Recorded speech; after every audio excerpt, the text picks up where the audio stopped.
just finished dinner at Alchemy. What did you think? Well, I gotta say, it was a gourmet delight.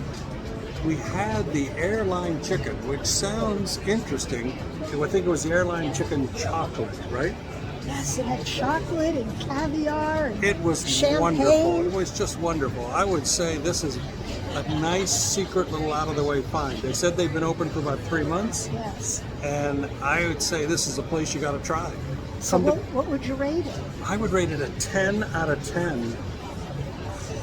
I would rate it a 9 out of 9, simply because with the dessert, they really should have given us some little dessert plates. But other than that, fabulous. Fabulous. A definite must try.